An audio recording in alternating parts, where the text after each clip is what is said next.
Welcome to the first lecture on trigonometric functions. So, we will start with discussing a little bit of background which you would have already studied in your 10th standard. It is basically a Greek word which is composed of trigono and metron. So, trigono means triangle, metron means measure. So, it is essentially the study of measuring the sides of triangles and also finding the relation between the angles and sides of triangles. For example, let us take this right angle triangle here ABC. So, this is 90 degrees, let this angle be theta. You would have studied in your 10th standard that where you would have defined your trigonometric ratios, for example, cos theta, sin theta and tangent of theta.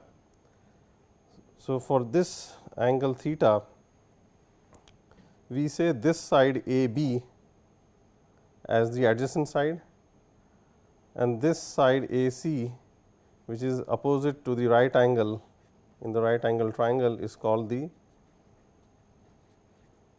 hypotenuse, and this side for this angle theta, this side AB is called the adjacent side, and the side opposite to this angle theta will obviously be called the opposite side.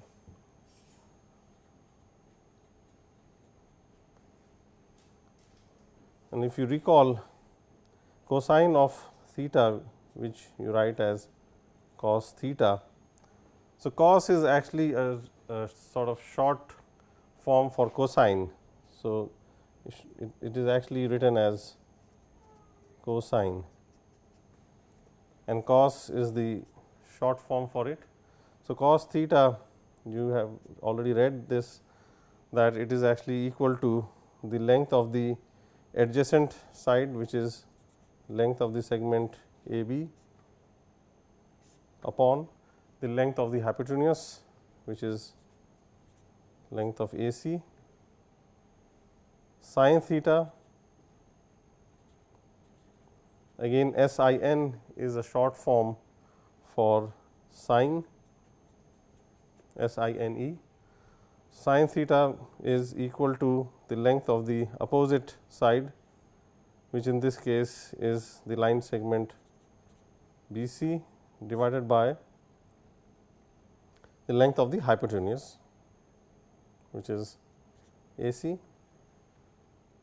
And then finally, tan theta, which is the tangent of this angle theta, is equal to the length of the opposite side, which is BC, upon the length of the adjacent side. So, this is already what has been studied by you. Just a recap. These trigonometric ratios have been used by you to solve various problems, so one of them being problems related to height and distances. For example, this particular problem here, where you have a tall building here whose height is unknown to you. Let us say that the height is h meters, and when you stand up here at this point A and look at the top of the building, the elevation angle that you measure with respect to the ground AB is 30 degrees. When you move towards the building to another point C by 10 meters, so this distance AC is 10 meters, and again look up to the top of the building, the elevation obviously increases to let us say 60 degrees, and then you are of course asked to find the height or estimate the height of the building based on this measurement of these elevation angles. So, the way you do it is, so let h denote the height here, let the distance BC be equal to let us say s meters, and then you use the tangent formula. So, if you use the tangent formula for this angle which is 30 degrees, what you get is tan of 30 degree is equal to h upon s plus 10, because h is for this 30 degree angle, h is the opposite side and s plus 10 here is the adjacent, and of course, you know that tan 30 is equal to 1 upon root 3. And then you look at the other triangle CDB, this triangle, and you again write the tangent of the angle, the 60 degree elevation angle, and using the same formula you get it to be equal to h divided by s. In this case, tan of 60 is equal to root 3. So, now you got two equations and two unknowns, you should be able to find both h and s. There is a little question here. So, in the previous page, when we were discussing this hypotenuse, opposite and adjacent side, the definition of which side is opposite is very clear, because it is the side which is to the opposite of this angle theta. So, for example, if I were to consider, let us say, the same right angle triangle again,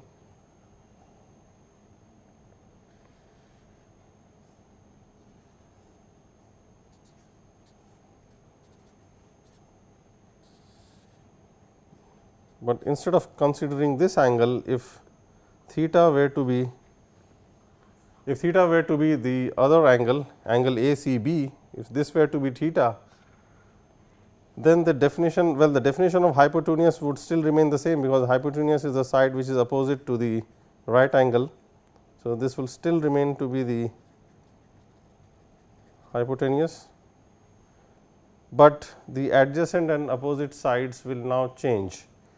Now, this side BC will be, so this side BC will be the adjacent side, and this side AB will be the opposite side, because now this AB is the side which is actually opposite to this angle now, that being the reason.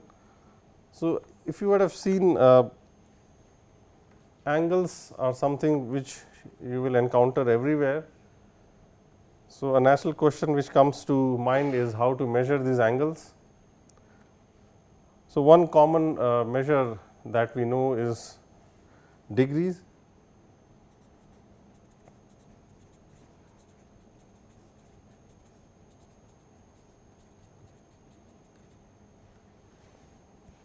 But before that, let us define what an angle is.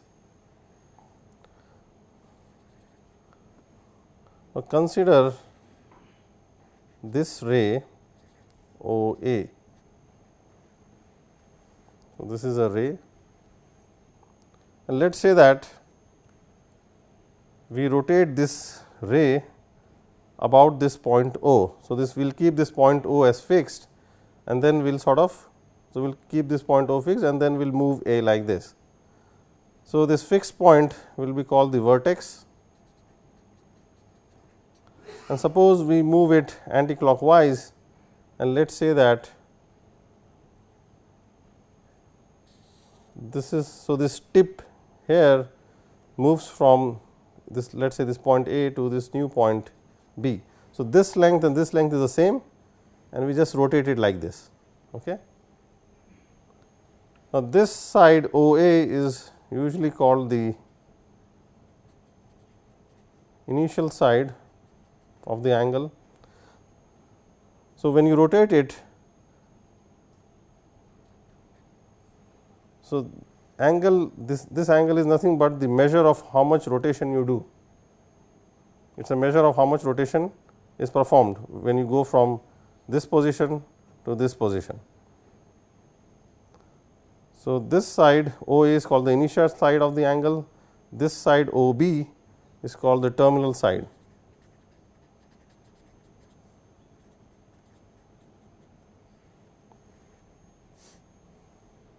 When the rotation is anti-clockwise, as in this example here, the angle is said to be positive, and if the rotation, so So, this is let us say for example, let me draw another one here.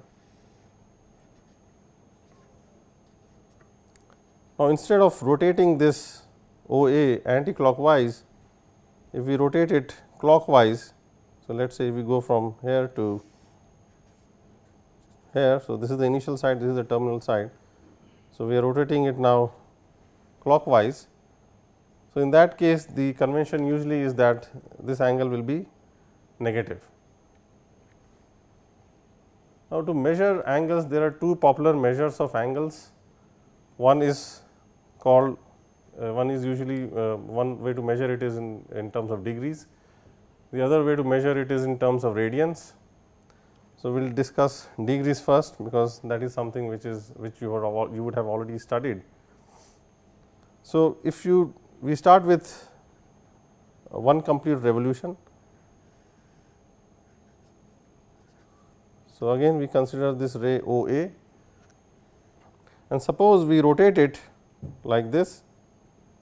So, we take it all the way and then we bring it back. So, one complete revolution. So, one complete revolution is said to be 360 degrees. Now, that there is no math behind why this is called 360, could have been called 450 or 800 or 720. The reasons, as we know now, are primarily historic.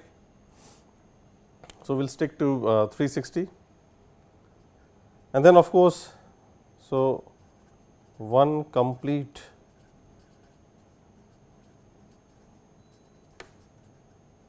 revolution is 360 degrees, then of course, 1 degree will be equal to 1 by 360th part of a complete revolution. Okay. So, that is how 1 degree is defined. So, 1 degree is essentially the 1 by 360th part of a complete revolution.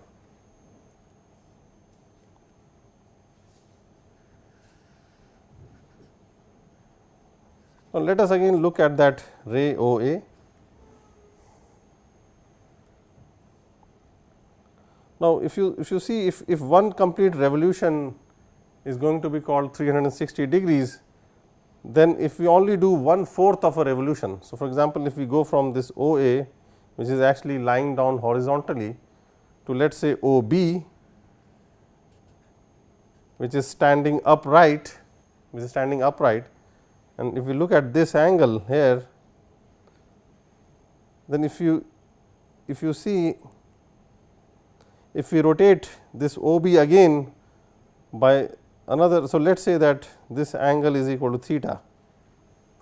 So, if we rotate this starting from OB, if we again rotate this ray in the anti-clockwise direction by another theta, then we should be exactly lying down again, right, but in the opposite direction compared to OA. So, it will look something like this. So, let us say C. So, this also has to be theta, and then another anti-clockwise turn starting from OC and again by theta should take us here. So, this is another theta, and then again another anti-clockwise turn by the same angle theta will take us back to where we started from originally, which is OA. But then what we see is that 4 times, because if you add all these angles, then 4 times theta is exactly equal to 1 complete revolution, which we have seen in the last page is should be equal to 360 degrees, and therefore, this angle theta is 1/4 of 360, which is 90 degrees. And that is why if you change from a lying down position to straight upright, the amount of rotation that this ray would have suffered is 90 degrees. In a similar manner, lot of other you can define all other angles like 180 degree. So, 180 degrees will be, if you go back to the last slide, if you start from OA and if you take two 90 degree rotations. So, for example, if you go from OA to OB, so that is taking a 90 degree rotation once, and then another 90 degree rotation from OB to OC, and what you see is that this OC is exactly lying exactly down and is exactly opposite to this OA.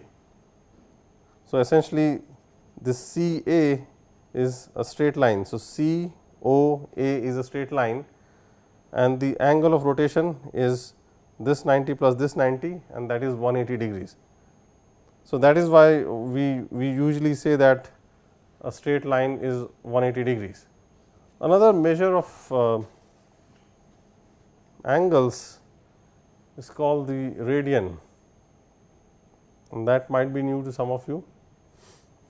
So, the way it is defined is, let us look at the circle here, whose center is at this point O and whose radius is 1 unit. So, this is a unit circle, okay. And then consider this ray OA. So, this is a radius OA, length is 1 unit. Now, when you suppose we start rotating it in the anti-clockwise direction and just focus on the amount of distance moved by this tip here. So, for example, if you move this OA slightly, then this ray would look something like this and the tip comes here. So, this is the distance travelled, right. Now, if you keep on increasing the rotation angle, the length of this arc will increase, right.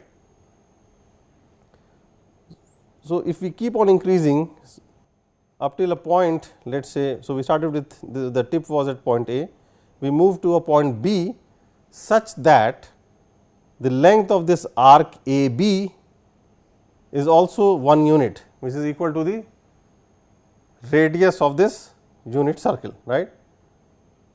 So, when that happens, the angle of rotation then is said to be 1 radian. So, a natural question that arises in the mind of a student is, what if suppose I have a radius OC here and now I suppose rotate it from OC to OD by an angle of 2 radians, and how much is the length of this arc CD?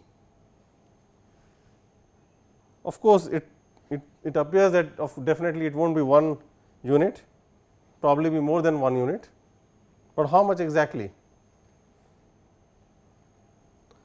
That is not very difficult to see, because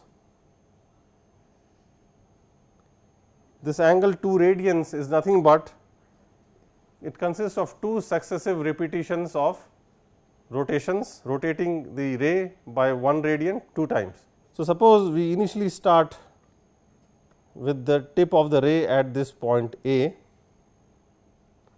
and let us say that we first rotate it by 1 radian. So, you reach this point, let us say B, and as per the definition what we have seen is that because this angle of rotation is 1 radian, and obviously the length of this arc over here, this arc AB, this length starting from here till this point B is also 1 unit, but we are looking to find the length of the arc when the angle subtended at the center by that arc is 2 radians. So, what we do is we then move ahead from B and we rotate further by another 1 radian. So, we start like this and then we again rotate by 1 more radian. So, we finally reach, let us say, some point C over here, So, this might not be looking exactly as 1 radian, but let us assume so. So, when you reach this point C over here, starting from this point B to point C, if you look at this particular sector OBC, and if you look at the sector OAB, so which is this sector, they are exactly identical, and therefore, this length BC should also be equal to 1 unit, because again the angle of rotation starting from OB to OC, going from OB to OC is 1 radian. Therefore, this length of this arc BC should also be 1 radian, and then we of course get the answer, because if you now find out the answer to this question, where we were asking you to find out the length of this arc CD, which subtends an angle of 2 radians at the center of the circle. Here what we have is an arc AC. So, I am talking of this arc AC, where the angle subtended at the center is 1 radian plus 1 radian, that is 2 radians, and you see that the length of the arc is this 1 radian plus this 1 unit plus this 1 unit. So, it is a total of 1 unit plus 1 unit is 2 units, and therefore, if the angle subtended by any arc at the center is 2 radians, then the length of that arc will be 2 units, right. So, it appears that if you double the angle of rotation, then the length of the corresponding arc will also double. So, therefore, here is a little table. If the arc length, let us say the arc length is 1 unit, then the angle subtended at the center is 1 radian or vice versa. If you increase the angle subtended at the center to 2 radians, and as we saw on the previous slide, the length of the arc will double from 1 unit to 2 units. If the angle subtended at the center is, for example, any fractional or decimal number, any real number like 3.17 radians, then the arc length will be 3.17 units. Now, we know that for a circle here of let us say radius 1 unit, if I start from this point A. So, look at this OA, and I make a complete revolution, which is that I go like this and then come back to A. If you make a complete revolution, then the arc length will be equal to 2 times pi units, and therefore, going by this fact that the arc length and the angle subtended are equal, what I mean is that if the arc length is 1 unit, then the angle subtended at the center is 1 radian, and if you double it, then the angle subtended at the center also doubles. Then by going by that, if the arc length increases from 1 unit to 2 pi units, then it should be clear that the angle subtended at the center by this complete revolution should be equal to 2 pi radians, and therefore, this shows that one complete revolution is equal to 2 pi radians. So, this is something to be remembered, that one complete revolution is equal to 2 pi radians. Here of course, pi, as all of you know, is a constant, it is a universal constant, and it is equal to the ratio of the circumference of a circle divided by the diameter of the circle. So, you take any circle, however small or however big in this universe, if for that same circle, if you calculate the circumference, you find out the diameter of that same circle, and if you divide the circumference by the diameter, no matter how big or small or whichever circle you draw, the ratio is always a constant, and that constant is called pi.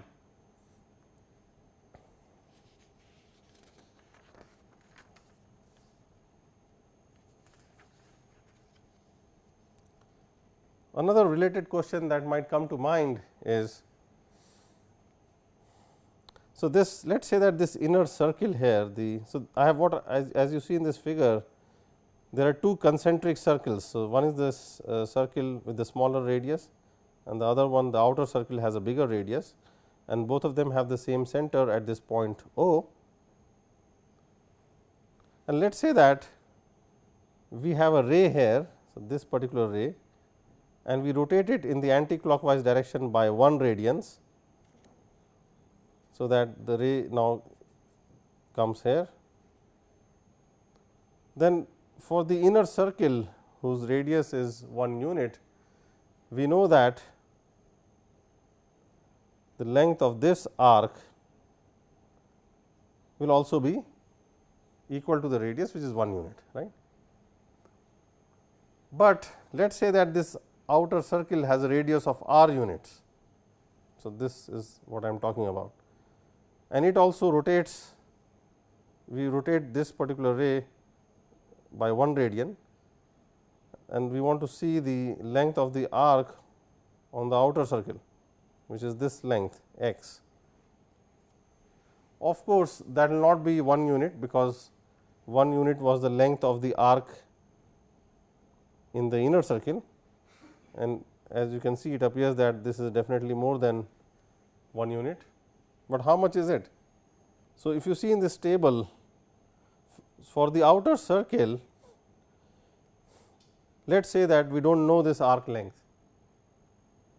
So, for the outer circle, if this arc length is equal to x units,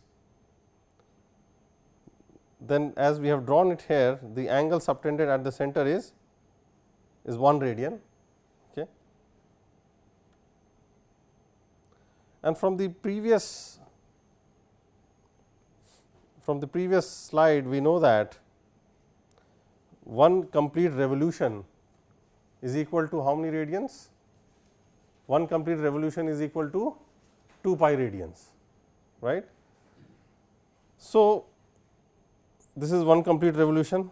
So, if the angle subtended by an arc at the center is 2 pi radians, that corresponds to 1 revolution.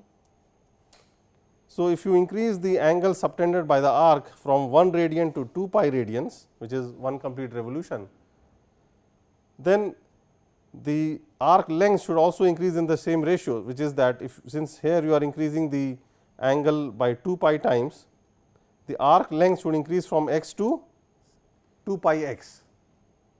It should increase from x to 2 pi x. But then we know that the arc length for a full complete revolution is nothing but the circumference of the outer circle, which is actually 2 times pi times r, and that should be equal to 2 times pi times x, because that is what we got from this table, and therefore, this x should be nothing but equal to r units. So, therefore, what we see is that we could also define 1 radian very generally as, instead of just looking at a circle of unit radius, in general if we have a circle of radius r, and if we rotate, let us say this, let us look at this radius here on the outer circle, radius is r. Let us look at this radius, this ray. Now, if we rotate it by 1 radian, we reach here.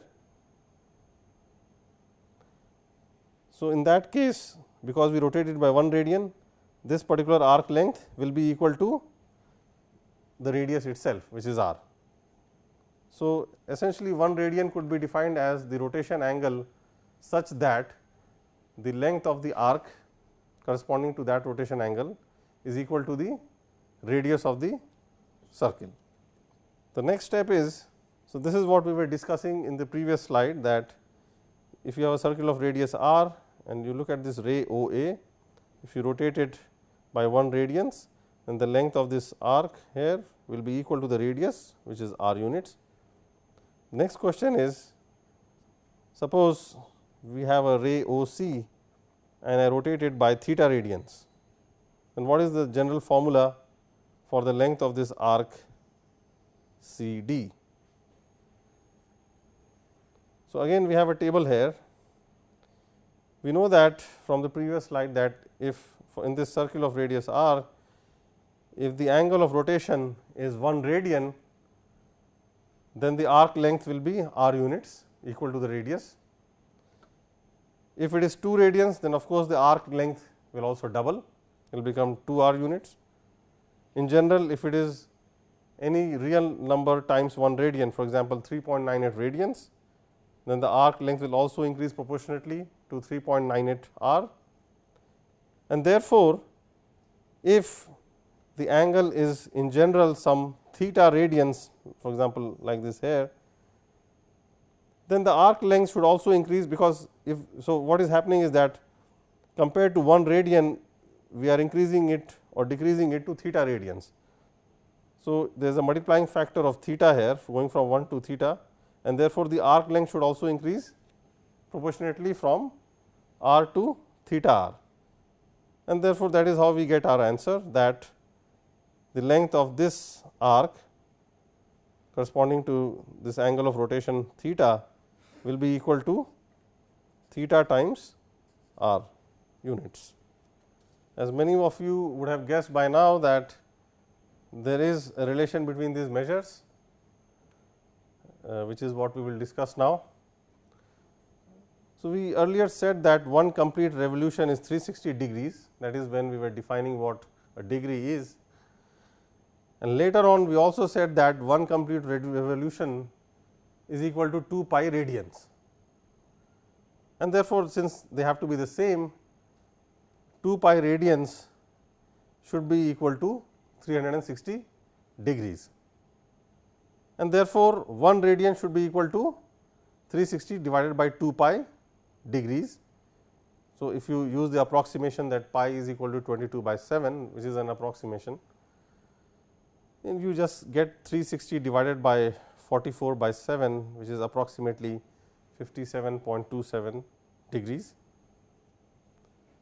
So, this formula here 1 radian equal to 360 by 2 pi degrees will give you a conversion from radians to degrees. So, for example, if I ask you how much is pi by 4 radians is equal to how many degrees? So, it is very simple. Since 1 radian is 360 by 2 pi, pi by 4 radians will be pi by 4 times 360 upon 2 pi degrees, which is going to be equal to 45 degrees. So, that is how you convert from radians to degrees. And then of course, somebody can ask you, okay, if I give you an angle in terms of degrees, how would you convert it into radians? So, that is also very simple again.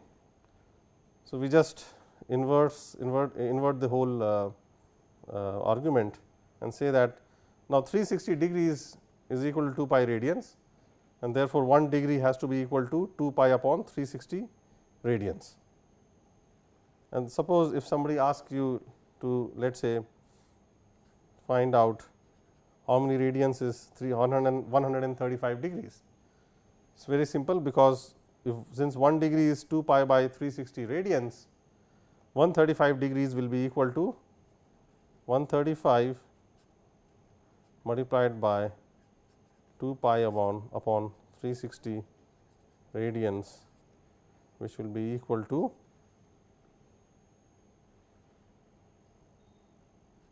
3 pi upon, so 3 pi divided by 4 radians. So, the conversion is very simple.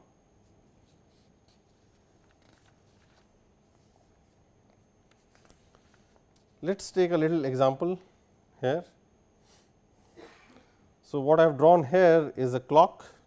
So, as you can see 12 o'clock, 3 o'clock, 6 o'clock, 9 o'clock, and it is said that the minute hand of the clock is of length equal to 5 centimeter, has a length equal to 5 centimeter.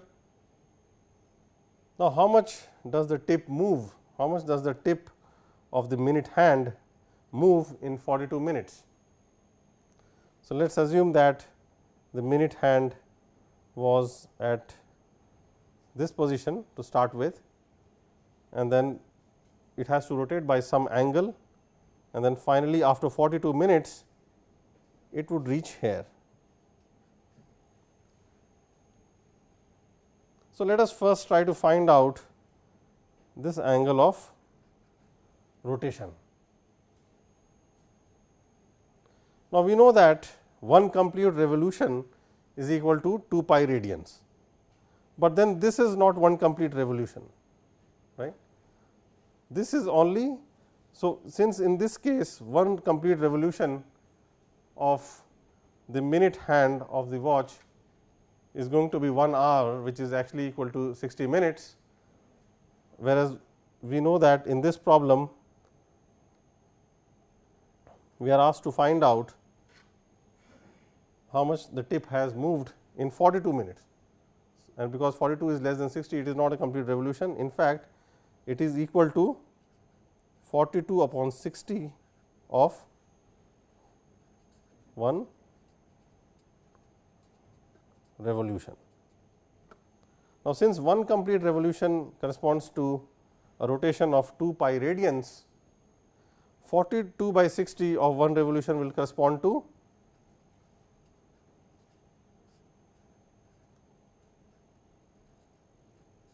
42 upon 60 times 2 pi radians, which is equal to 1.4 pi radians. And then how do we find the length of this arc here? Because the question is asking you how far does the tip of the minute hand move in 42 minutes.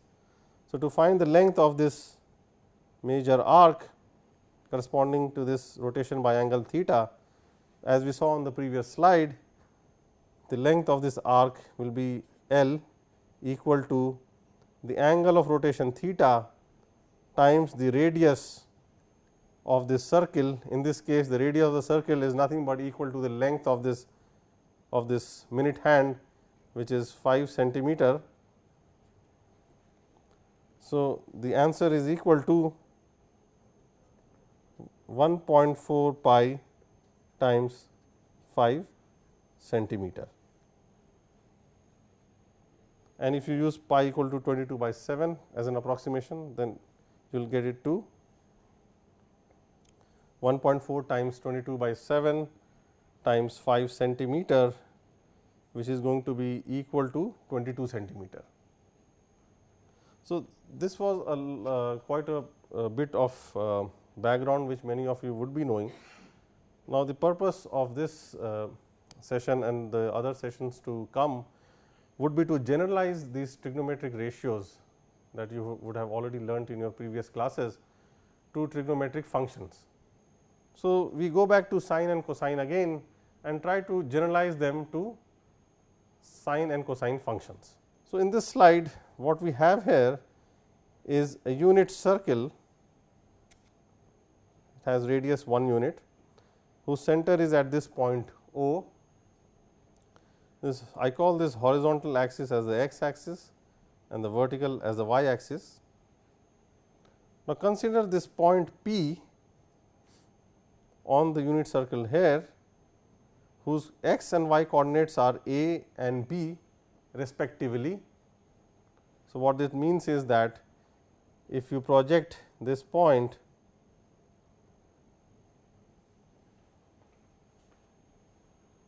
onto the x axis, then this length is equal to a units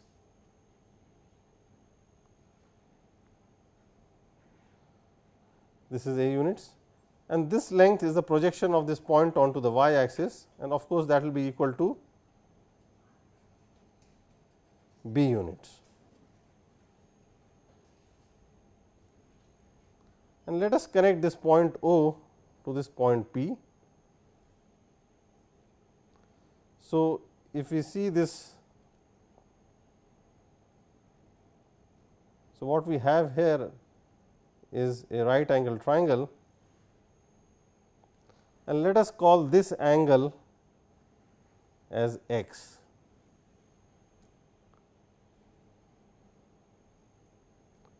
And now, we are ready to formally define these functions sin of x and cos of x. So, sin of x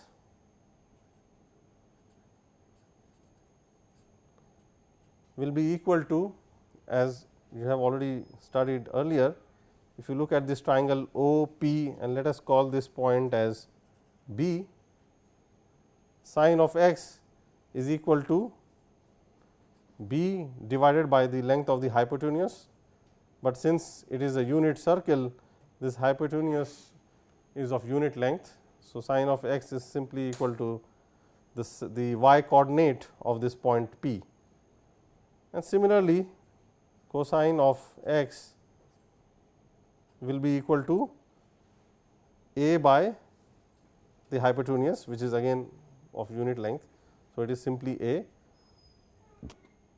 So, cosine of x is simply equal to the x coordinate of this point, which is A. Of course, now that we are defining these two functions sine and cosine, we need to define the range and domain of this function. If you see this x is real valued, it can take any real value, and therefore, the domain of this function, both these functions cos and sine, is the set of real numbers R. So, the domain is equal to the set of real numbers R, and let us talk about the range now. If you see, for example, for the sine function, sine of x for this x for any x is equal to the y coordinate of this point P. Now, as this point P moves, so if we start with, let us say, suppose if we initially say that P was here, then when P is here, x is equal to 0, and then as you move, let us say, in the anti-clockwise direction on this circle, x starts to increase, and you can keep on going like this. So, as you go, you will get different values of x, and for each value of x, you can actually measure the x and y coordinate, because for each different x, what you have is a point on the circle, on the unit circle, and you can, from there you can find the x and y coordinate, and therefore, you can actually find sine and cos of any x like that. But one thing to be seen is that this value of b and value of a for any point P on the circle has to be less than 1. The reason being that this point is on the circle, and it's, and therefore, since the radius is equal to 1 unit, and both this a and b has to be less than 1 unit, because if you see this right angle triangle here. So, for example, if you see this particular point P, so this a is obviously less than, and similarly this b has to be less than this radius here. If you project it here, then this is equal to b. So, that also has to be less than the radius, and the radius is 1 unit. So, one thing is for sure is that both have to be less than 1, they can be equal to 1 also. Now, for example, let us say that this point P, so this is an upper bound. So, a always has to be less than 1, because the largest x coordinate of any point on this circle will not exceed this point. So, the coordinate of this point here is 1 comma 0. So, the x coordinate of any point on the circle cannot be more than 1. So, that is why a is less than 1. Similarly, the y coordinate of any point on the circle cannot be, because this point is 0 1. So, no y coordinate can be above or above this particular line, let us say. So, we have this line here. So, no y coordinate or no point will be above this line. So, therefore, b has to be less than or equal to 1. On the other side,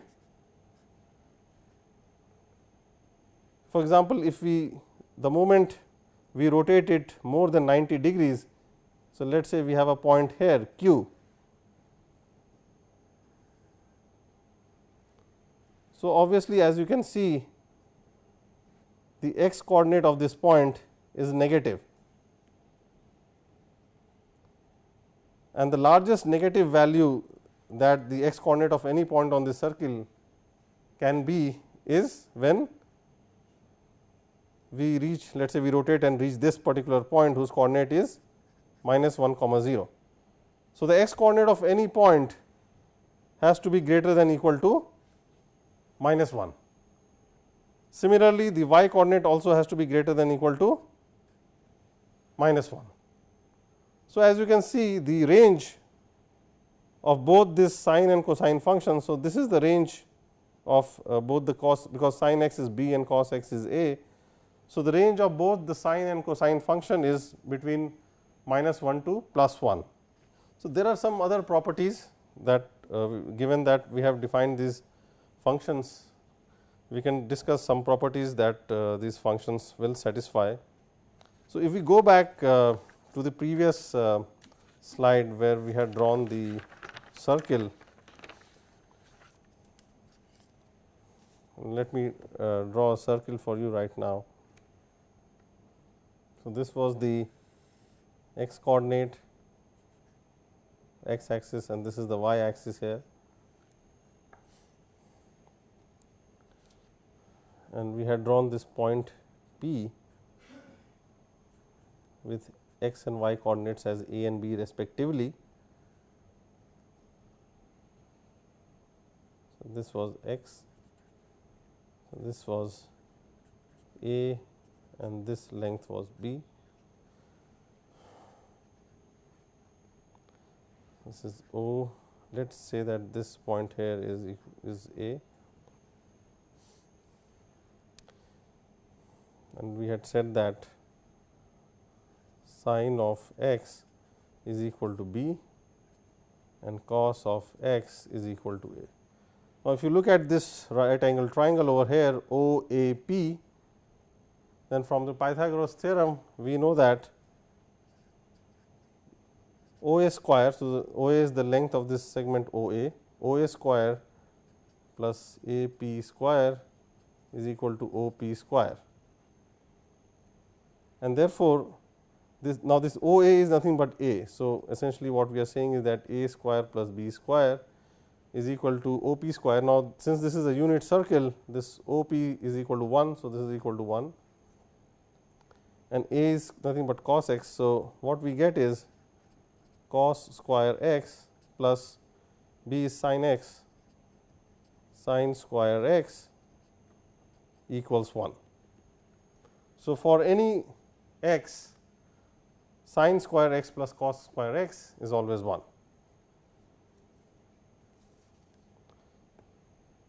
Now, we said that sin x and cos x will lie between minus 1 and plus 1. So, when does it happen that sin x becomes 0?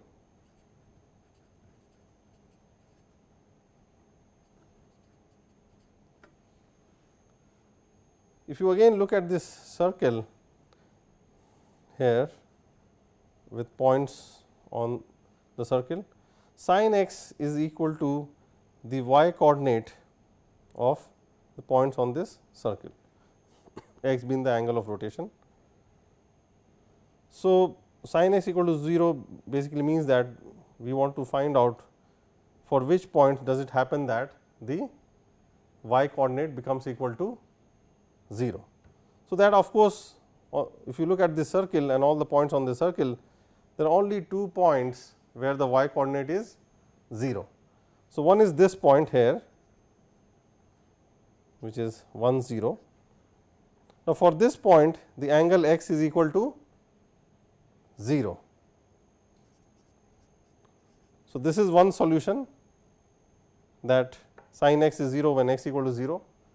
The other point where the y coordinate is 0 is this point, and you reach this point from this point by rotating this ray or this radius by pi radians or 180 degrees, which is essentially half a revolution. So, for sure we see that sin x equal to 0 when either x equal to 0 or x equal to pi, but then we must also realize one thing, that both these functions sin x and cos x, their value will repeat if we increase or decrease x by multiples of 2 pi, because 2 pi radians corresponds to one complete revolution. So, for example, suppose we consider this point P, where for which sin x is equal to the y coordinate. Now, if we rotate this starting from OP, if we move it in this direction and make one complete rotation. So, instead of this x, what the angle that we are going to have is, we are going to do something like this. So, one complete rotation and then another x. So, the angle that we are looking now is not x, but x plus 2 pi radians, right. But what we realize is that the coordinates of the point correspond, because after x plus 2 pi radians also we reach the same point P. So, therefore, it can be concluded that, and since we reach the same point, the x and y coordinates are definitely going to be the same, and therefore, we can conclude that sin of x and sin of x plus 2 pi are the same, and the same thing will happen if we see x plus 4 pi or x plus 6 pi, because adding 2 pi radians is just going one complete revolution, and that is not, when you go one complete revolution you do not change, we basically come at the same point on the circle. So, we can write that in general sin of x is equal to sin of x plus k times 2 pi radians for any integer k, and the same thing is true for cosine also. Cosine of x is equal to cosine of x plus 2 pi, and that is also equal to cosine of x plus 4 pi, and therefore, cosine of x is also equal to cosine of x plus k times 2 pi for any integer k. And therefore, now going back to this problem where we started from, which was to find out those values of x for which sin x is equal to 0. In addition to x equal to 0 and x equal to pi, there will be lot many other solutions, because since x equal to 0 is a solution, x equal to 0 plus 2 pi will also be a solution, and therefore, 4 pi will also be a solution to this equation sin x equal to 0, and therefore, from that we can conclude that sin x will be 0 equal to 0 implies and is implied by x being equal to an integer multiple of pi. So, you take any integer multiple of pi, if you take the sine of that angle, you will get sin x equal to 0. So, k could be any integer. So, it could be negative also. So, in this class what we studied was a little bit of background of what all you had studied in your grade 10, and we then tried to generalize the basic trigonometric ratios to two trigonometric functions, sin of x and cos of x, and we discussed some basic properties of these two functions. In the next class, we are going to continue with some more properties of these two functions, and later on further discuss more functions like tan of x and other functions. Thank you.